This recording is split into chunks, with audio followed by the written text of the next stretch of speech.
이삭을 주우러 다른 밭으로 가지 말며 여기서 떠나지 말고 나의 손우들과 함께 있으라.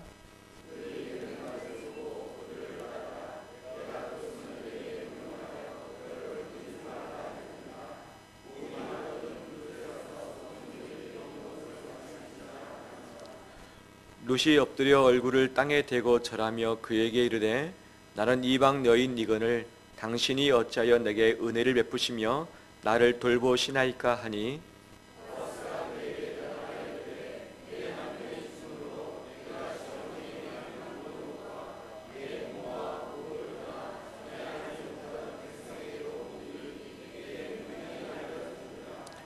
여호와께서 내가 행한 일에 보답하시기를 원하며 이스라엘의 하나님 여호와께서 그의 날개 아래 보호를 받으러 온 내게 온전한 상 주시기를 원하노라 하는지라. 룻이 이르되 내 주여 내가 당신께 은혜 입기를 원하나이다. 나는 당신의 하녀 중에 하나와도 같지 못하오나 당신이 이 하녀를 위로하시고 마음을 기쁘게 하는 말씀을 하셨나이다 하니라. 아멘. 반년 동안 고생 많이 하셨습니다. 우리 여러분들 한번 인사 나눌까요? 반년 고생하셨습니다.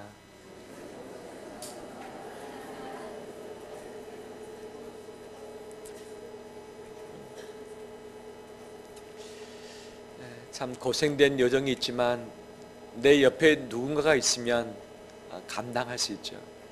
하지만 그 길이 외로움의 길이고 고독의 길이라면 정말 쉽지 않은 일들도 있습니다. 홀로 살게 될 경우에 심장병이 발병할 확률이 훨씬 더 높다고 하지 않습니까? 함께 내 혼자 하나님께 있지 않고 더불어서 같이 예배드릴 수 있는 이 시간, 이 장소가 하나님의 은혜이고 하나님의 복인 줄 믿습니다. 우리 모두는 태어날 때부터 알고 지내던 자는 아니었습니다. 서로 남이었고 알지 못하는 관계였죠. 하지만 서로 만나서 가정을 이루거나 성도 안에서의 가족됨으로 익숙해진 것 아니겠습니까? 익숙할 때에 서로 신뢰를 하게 되어지고 사랑을 나누게 되어지고 관계를 맺고서 함께 이 가족됨의 공동체를 이루어가는 것이 하나님의 기뻐하시는 일 아니겠습니까? 우리 모두는 낯선 자였지만 이제는 익숙하죠. 하지만 아직도 이곳에 오는 것이 낯선 분들도 있는 거죠. 그들 가운데 역시 하나님의 위로하심의 역사가 있길 바랍니다. 나의 익숙함이 남에게는 어색함이 될 수 있고 나에게는 자연스러움이 다른 사람에게는 부자연스러울 수 있고 우리끼리는 너무 친하지만 이 친함이 남에게는 도리어 이방인 듯한 느낌을 받을 수도 있는 거죠. 오늘 본문에 등장한 룻이 그랬던 것을 보게 되었습니다. 저 역시 시골 지방 도시에서 살다가 중학교 3학년 때 처음으로 서울에 와봤습니다. 그때 처음으로 전철이라는 것을 탔는데 저를 가이드했던 사촌 동생이 전철 패스를 사서 이 무슨 구멍에 놓더니 싹 가서 뽑아서 가버리는 거예요. 따라가려고 했더니 잘 못 봤어요. 이것을 어떻게 해야 될지 알지 못해서 한 1분 동안 이 전철 이 게이트 앞에서 헤매있던 적이 있습니다. 두 번째 서울을 왔을 때가 언제냐? 고3 때였습니다. 고3 때. 사람이 많습니다. 차도 많습니다.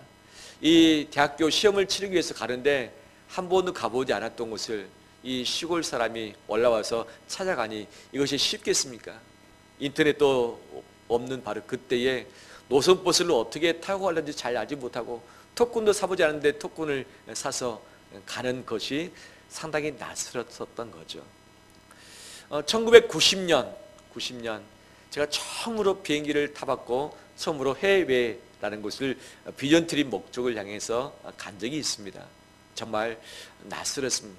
중국이었는데 아직 수교가 되지 않았을 때 이 경비가 삼엄할 때 또 우리 갔던 팀 중에서 몇 명은 이 공안당국에 끌려가가지고 밤새도록 심문받고 다시 돌아오는 일들도 있었습니다.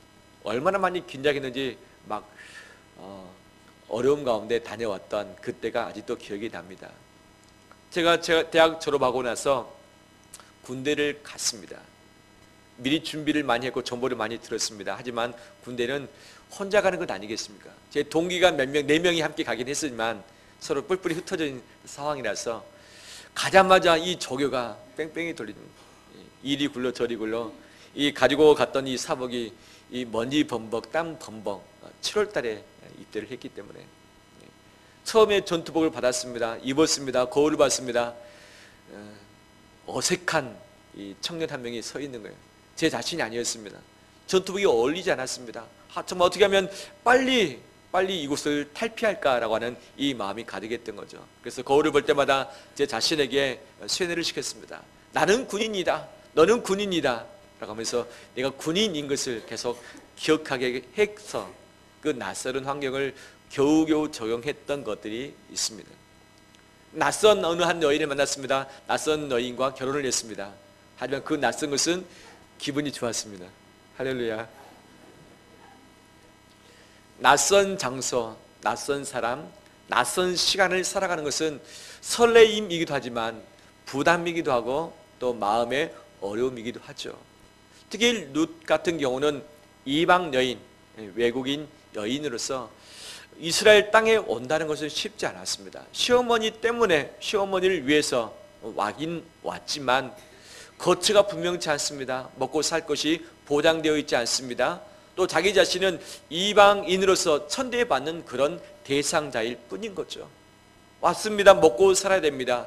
당장 밭에 나가서 추수할 때 이삭을 줍는 일을 했는데 어느 밭으로 가게 될런지, 누구를 만나게 될런지, 어떤 대우를 받게 될런지, 혹시 쫓겨나면 어떻게 될 것인가, 또는 건장한 이 남자가 혹시라도 자기를 건들면 어떻게 될 것인가 라고 하는 그런 두려움과 염려가 그녀 마음 안에 있었을 것입니다.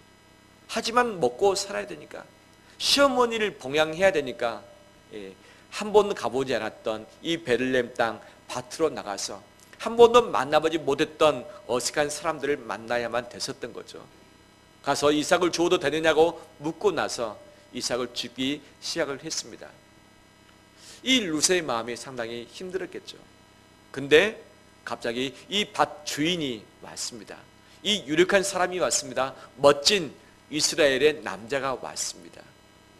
그 남자가 자기에게 말을 해옵니다. 그 사람이 어떤 말을 할 것인가 많이 긴장도 하고 또는 기대도 하고 걱정도 많이 했겠죠. 그 남자 보아스가 첫 마디 룻에게 이렇게 말을 했습니다. 8절입니다. 보아스가 룻에게 이르되 내 딸아 들으라. 이삭을 주러 다른 밭으로 가지 말며 여기서 떠나지 말고 나의 소녀들과 어떻게 하라? 함께 있으라 말하는 거죠. 처음 본 이 남자가 자기한테 내 딸아, 이 딸이라는 단어는 여성을, 젊은 여성을 존칭하는 그런 단어였던 거죠. 근데 갑자기 자기 자신이 이 딸이라고 이야기하면서 다른 데 가지 말고 여기에 있고, 여기 남자들뿐만 아니라 소녀들도 있으니까 이 소녀들과 함께 있으라. 따바크라는 단어죠. 마치 룻이 시어머니를 붙쫓았다라고 하면서 그가 행했던 말, 그 단어가 이 보아스의 입에서부터 다시 나오는 거죠. 따박하라, 이 소녀들과 따박하라 라는 이야기를 딱 들었을 때 마음이 어땠을까요? 위로가 됐을 것입니다. 긴장됐던 마음이 싹 풀리기 시작했을 것이고, 저 사람이 나를 어떻게 볼 것인가 막 의심했을 텐데 이 마음들이 다 사라진 채 포근한 마음이 이 룻의 마음에 들지 않았었겠는가 생각이 되어지죠. 또한 9절 말씀에 이렇게 덧붙여서 말을 하고 있죠. 그들이 베는 밭을 보고 그들을 따르라. 내가 그 소년들에게, 이 보아스의 사환들이죠, 명령하여 너를 건드리지 말라 하였느니라. 목이 마르거든 어떻게 하라? 그릇에 가서 소년들이 길러온 것을 마실지니라 하는지라. 그때 당시 팔레스타인 아주 떼약볕임, 그냥 밖에 나면 40도 50도는 그냥 가는 거죠. 근데 이 보리추수를 할 때는 이미 그 우기철이 지나고 난 다음이기 때문에 얼마나 덥겠습니까? 물을 마셔야 되는데 뭐 그때 광개수로가 잘 발달되지 않았을 때이기 때문에 성읍에서 또 글러와야만 됐을 것입니다. 아주 귀했던 거죠. 자기 일꾼들도 잘 마시지 못하는 이 물을 이 보아스가 이방 여인에게 마시도록 허락을 해내고 있는 거죠. 이 룻이 이 정도의 서비스를 받다 보니까 마음이 어땠을까요? 정말 고마웠겠죠. 처음 본 남자가 낯설은 장소에서 정말 기대하지도 않았던 이 귀한 배려, 서비스를 받았으니 얼마나 감동이 됐을까요? 이 룻이 이렇게 반응을 합니다. 10절에 룻이 엎드려 얼굴을 어디에 댑니까? 땅에 대고 마치 종이 주인을 섬기듯이 땅에 대고 절하면서 그에게 이르되 나는 이방 여인이거늘. 그래서 이방 여인이라는 단어는 노클이라는 단어인데 외국 여인, 알려지지 않는 사람, 낯선 사람, 이상한 사람, 이스라엘 민족이 아닌 이스라엘의 권리를 갖고 있지 않는 천대받는 대상, 내 자신이 그 사람인데 당신이 어찌하여 내게 은혜를 베푸시며 나를 돌보시나이까? 라고 고백을 하고 바짝 엎드려가지고 내가 누구이기에 나는 이방 여인입니다. 당신을 처음 본 사람입니다. 당신 누군지 잘 알지 못합니다. 근데 어찌 내게 이삭을 줄 수 있도록 배려해주고 다른 밭에 가지 말도록 하고 그 다음에 이 소녀들이 나를 건드리지 않도록 보호를 해주고 소녀들과 함께 있게 하시고 목마를 때 물을 마시게 하시나이까? 감동 자체, 은혜 자체였던 거죠. 그래서 룻이 엎드려서 절하면서 이 보아스에게 어찌하여 나 같은 자에게 은혜를 베푸시나이까? 라고 이야기를 하는 거죠. 이를 들었던 보아스가 그 이유를 말합니다. 내가 너에게 은혜를 베푼 이유가 뭔지 아느냐? 내가 그냥 막연하게 베푼 것 아니다. 다 이유가 있다. 그날 보기는 처음 보긴 봤는데 이 보아스가 룻을 그 전부터 소문을 들어서 일부 알고 있었던 것으로 보여집니다. 11절에 보아스의 대답이 나옵니다. 11절 같이 읽겠습니다. 보아스가 그에게 대답하여 이르되 내 남편이 죽은 후로 내가 시어머니에게 행한 모든 것과 내 부모와 고국을 떠나 전에 알지 못하던 백성에게로 온 일이 내게 분명히 알려졌느니라. 아멘.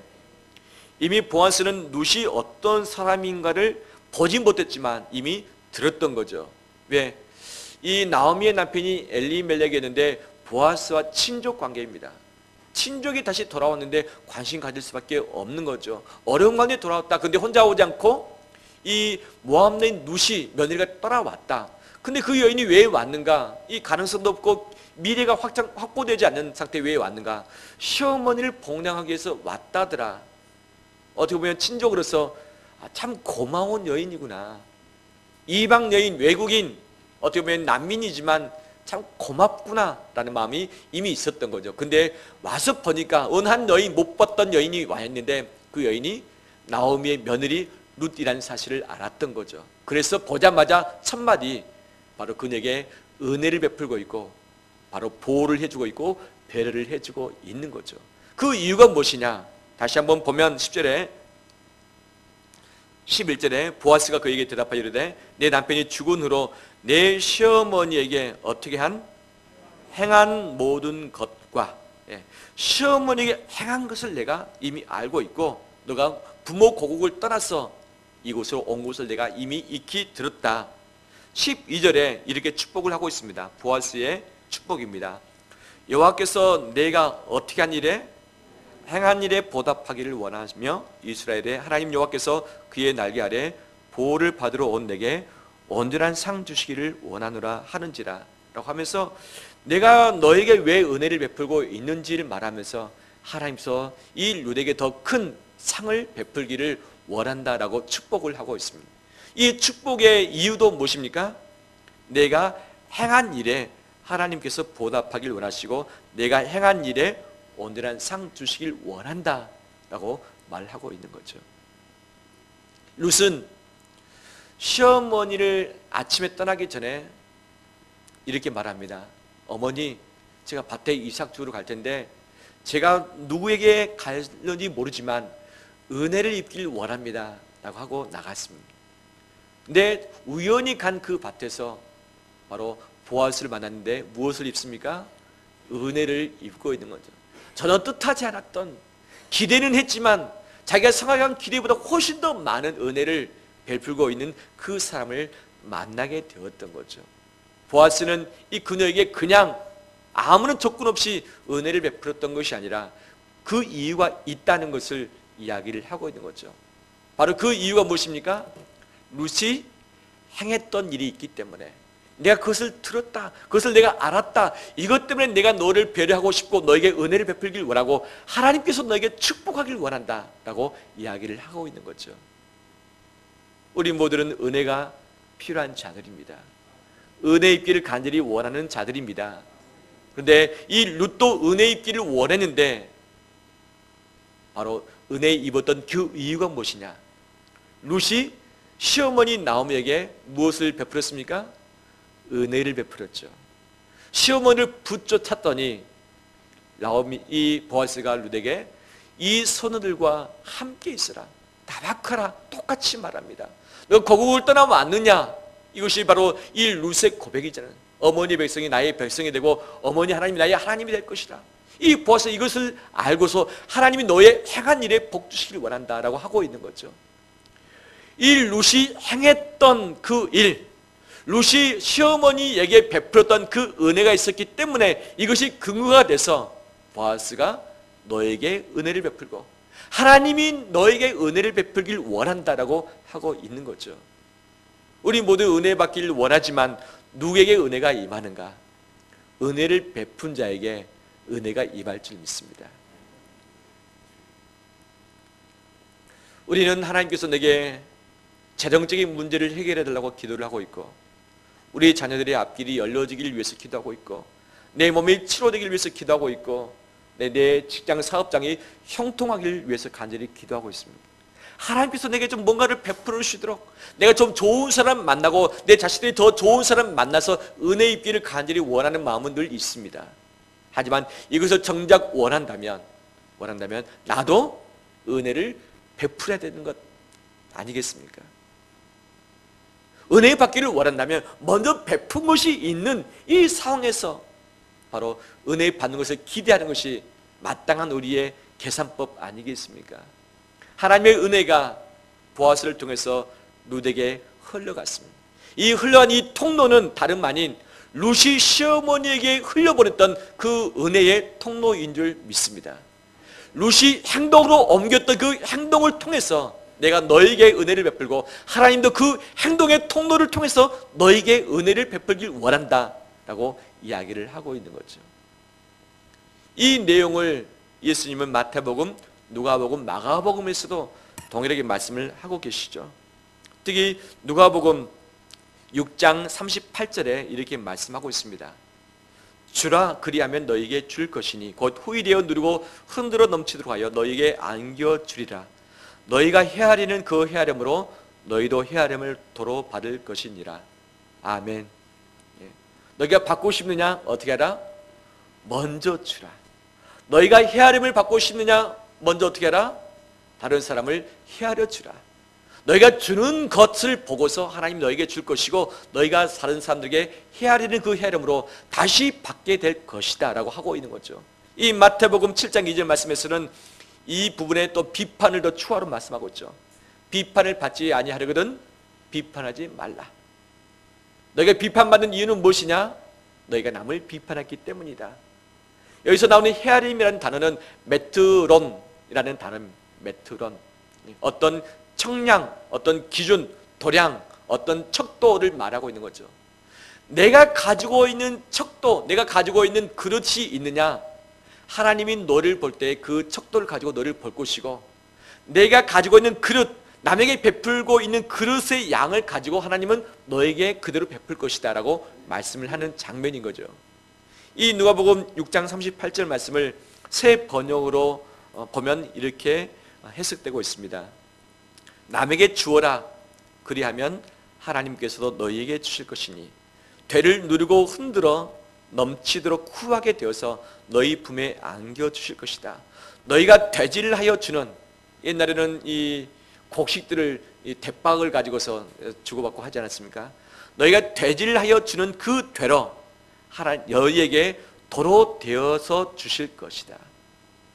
우리가 누구에게 줄 때 이 되를 큰 것 쓰지 않고 조그만한 것 한옵짜리 쓴다면 하나님께서 우리에게 되를 되어서 은혜 베푸실 때 어떤 걸 사용하신다? 내가 사용했던 그것 가지고 사용하신다는 거죠. 내가 말 20리터짜리 큰 이 말, 이 대를 가지고 남에게 부어주기 시작했다. 하나님은 내게 부으신데 어떤 것을 사용하신다? 그 말을 사용하신다는 것이 바로 성경의 해석인 거죠. 이 룻이 그냥 우연히 은혜 받았던 것이 아니라 시어머니 가진 것이 없고 기댈 것이 없지만 그에게 은혜를 베풀었더니, 붙여찼더니, 그를 복랑했더니, 먹이려고 했더니 하나님은 보아스를 통해서 그를 보호받게 하시고 그에게 필요한 것들을 먹게 하시고, 이 뒷부분 보면 또 배불리게 하시고, 또 집에 갈 때 더 곡식을 더 부어서 가져가도록 하고, 나중에는 결국 그녀의 인생, 나오미의 인생까지도 책임지는 역할을 감당케 했었던 거죠.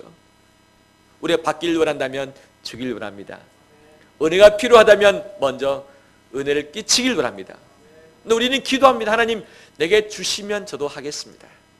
내 문제를 풀으시면 저도 주의 일을 하겠습니다. 하나님, 저게 축복 주시면 그것 가지고 제가 좀 하나님께 셈을 좀, 생색을 좀 내보겠습니다 라고 기도를 하는 거죠. 내가 하지 않은 이유는 누구 때문인가? 하나님 때문입니다. 하나님이 주셨으면 내가 했을 텐데 하나님이 안 주셨기 때문에 나는 못합니다. 평생 이 원리는 내게 적용될 수밖에 없는 거죠.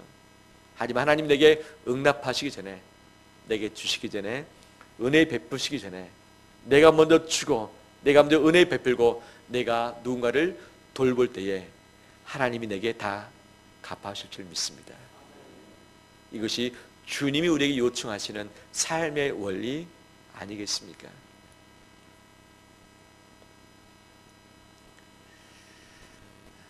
두 번째, 룻기의 전체에 흐르는 그 사상의 핵심이 뭐냐? 은혜라는 단어입니다. 은혜.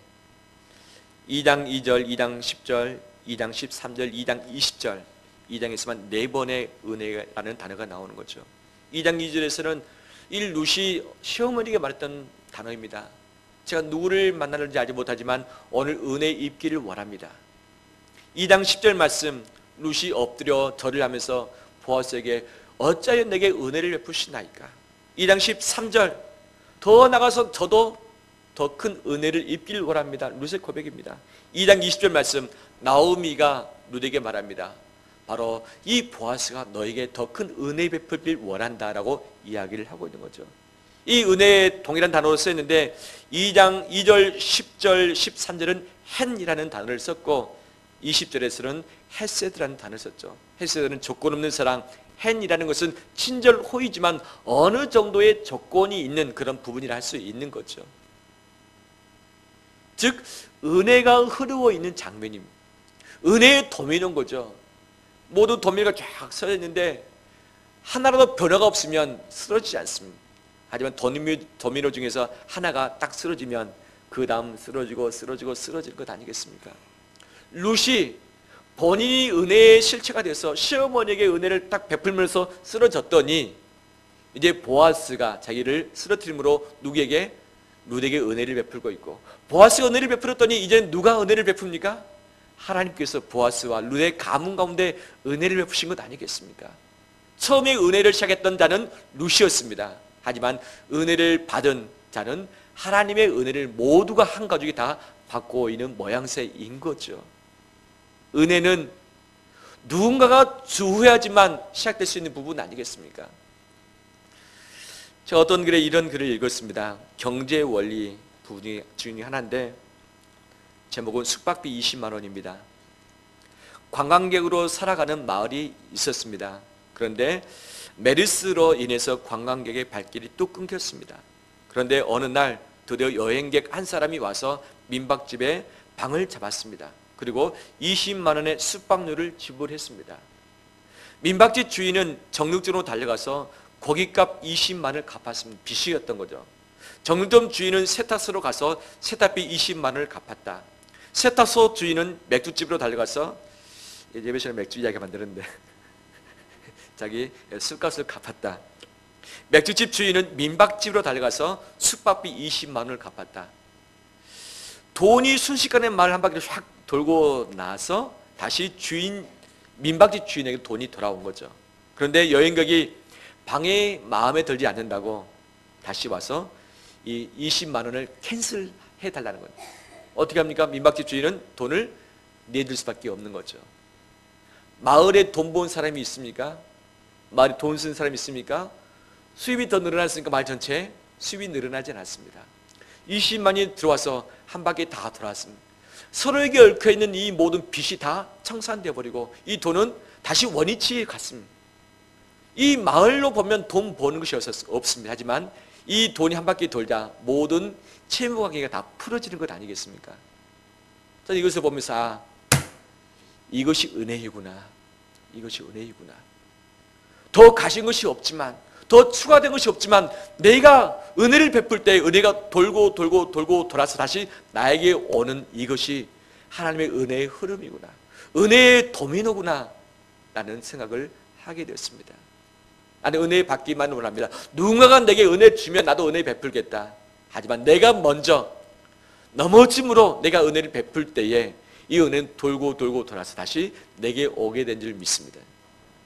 은혜를 붙잡아 놓는 것이 아니라 은혜를 흐르게 하는 것이 공동체를 복되게 하는 힘인 줄 믿습니다.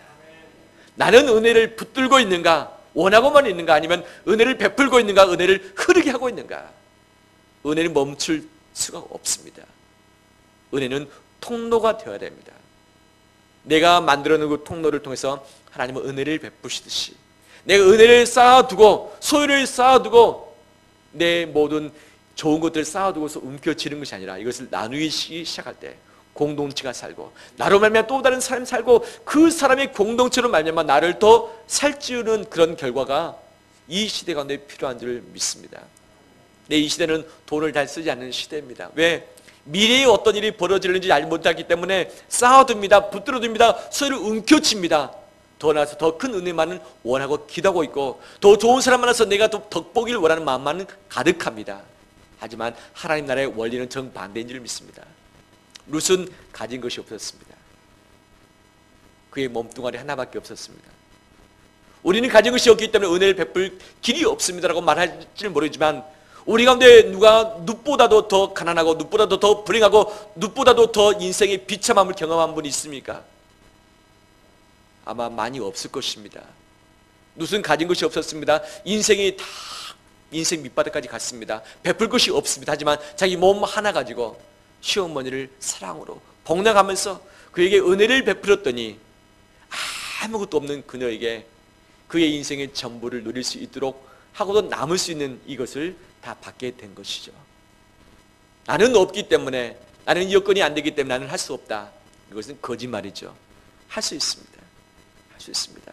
시간이 없을지라도, 돈이 부족할지라도, 건강이 부족할지라도, 여건이 되지 않는다 할지라도 받는 것에 익숙하기보다는 베푸는 것에 익숙한 우리 되기를 원합니다.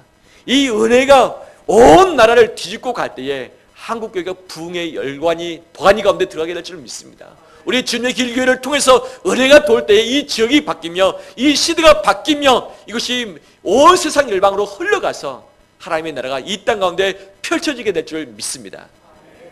말씀을 마무리합니다. 누가 은혜를 받는가? 누가 은혜를 받는가? 행동으로 은혜를 베푼 자에게 그 확보된 통로로 하나님이 은혜를 베풀으실 줄 믿습니다. 또한 룻은 내 자신이 모압 여인입니다. 나는 당신의 하녀일 뿐입니다. 당신은 나의 주인입니다. 자기 낮아짐으로 말미암아 있는 이 룻에게 은혜가 임했습니다. 물은 높은 곳에서 낮은 곳으로 흐릅니다. 은혜는 겸손한 자에게 임합니다. 나를 낮추고 엎드릴 때에 엎드리는 자에게 은혜가 임한 줄 믿습니다. 기도의 자리에 바짝 엎드릴 때에 하나님의 은혜가 흘러 들어올 것입니다. 내가 교만하고 게으르고 분주할 때에 은혜의 벽을 막아서는 이것들이 높아질 것입니다. 아무리 은혜가 흘러와도 은혜는 이 벽을 넘지 못할 것입니다. 하지만 내가 벽을 무너뜨리고 내 교만함을 무너뜨리고 게으름을 무너뜨리고 내 분잠을 무너뜨리고 겸손히 주 앞에 엎드릴 때에 하나님의 은혜가 낮아진 내 심령에 우리 가정 가운데 우리 사업장 가운데 부어지게 될 줄 믿습니다. 할렐루야. 은혜의 조건인 거죠. 낮은 자에게 주시는 은혜, 그 다음에 은혜 베푼 자에게 주신 은혜인 거죠. 하지만 한 가지 더 추가하기를 합니다. 예수님 우리에게 베푸신 은혜는 전혀 다른 헤세드의 은혜였습니다. 우리가 아직 죄인 되었을 때에 하나님께서 우리를 사랑하심으로 바로 우리에게 향한 자기의 사랑을 확증하셨다. 내가 회개하지 않았는데 은혜가 왔고 내가 주님을 찾지 않았는데 주님이 나를 찾아주셨고, 내가 구원을 원하지 않았지만 주님이 나를 마음을 감동하시사 구원을 붙들게 하신 것 아니겠습니까? 내가 행한 것이 없지만 주님은 나를 위해서 행하셨습니다. 내가 죽은 바가 된 것이 없지만, 내가 대가지불을 하지 않았지만 주님이 나를 위해서 먼저 대가지불을 해주셨습니다. 룻은 행동에 있어서, 나라짐에 있어서 은혜를 받았지만 하나님의 은혜는 그러지 않을지라도 베풀었던 것이 하나님의 은혜인 거죠. 이 은혜를 우리가 받은 줄 믿습니다. 그럼에도 불구하고 우리는 날마다 은혜가 필요합니다. 이 은혜를 간구하면서 하나님께 달라고 엎드리는 우리 되길 바랍니다. 반대로 바꿔서, 입장 바꿔서 은혜의 방향이 나에게 꽂히는 것이 아니라 은혜의 방향이 나로 말미암아 다른 사람에게 흘러가길 바랍니다. 은혜를 바라는 것이 아니라 은혜를 흘려 보내줌으로 말미암아서 은혜가 흐르게 하는 것이 더 귀한 복된 일인 줄 믿습니다. 이것이 바로 헤세디의 무조건적인 사랑의 주님의 은혜인 거죠. 받은 자로서 이것을 은혜를 베풀며 나누면서 우리의 가정을, 우리의 공동체를, 이 시대를 은혜의 도가니로 바꿔나가는 우리 삶 여정 되시기를 주의 이름으로 축원합니다. 우리 함께 찬양 드릴까요?